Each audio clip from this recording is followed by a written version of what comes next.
Warşawada insan gymmatlyklary ýygnagyna Türkmenistan wakasy. 26 sentýabrda Polşanyň Daşary işler ministrliginiň teklibi bilen Warşawada insan gymmatlyklary boýunça ýygnag açyldy.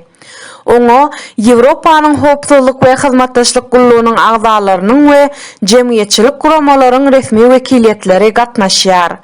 Çäre Softel mehmanhanasyna geçirilýär.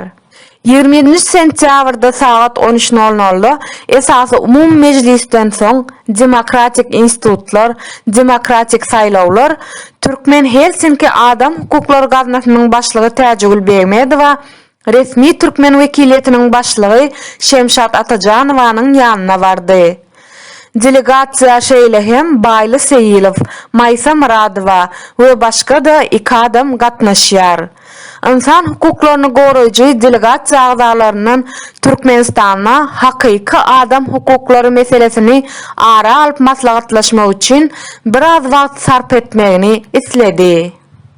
Geňzat Şemşat Atajanowa guramaçylyk meselelerini çözýän adam hökmüne ýaş türkmeni Baýly Seýilowa görkezdi.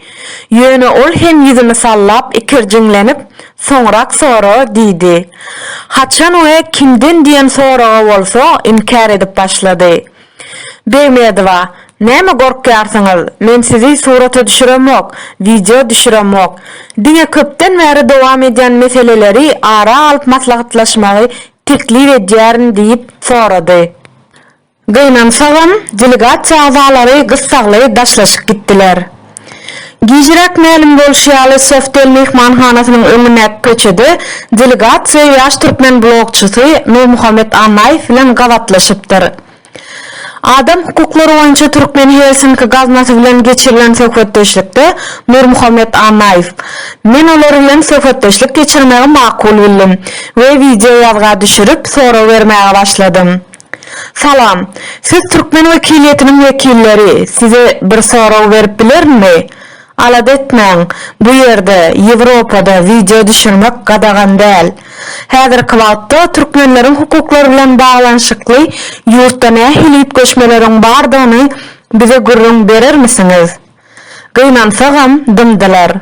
Delegasiýa agzalarynyň inňaşy Baýly Seýilow ýygynaň geçiriljek binasyna gaýdyp geldi we garawullara men hakda arz etdi.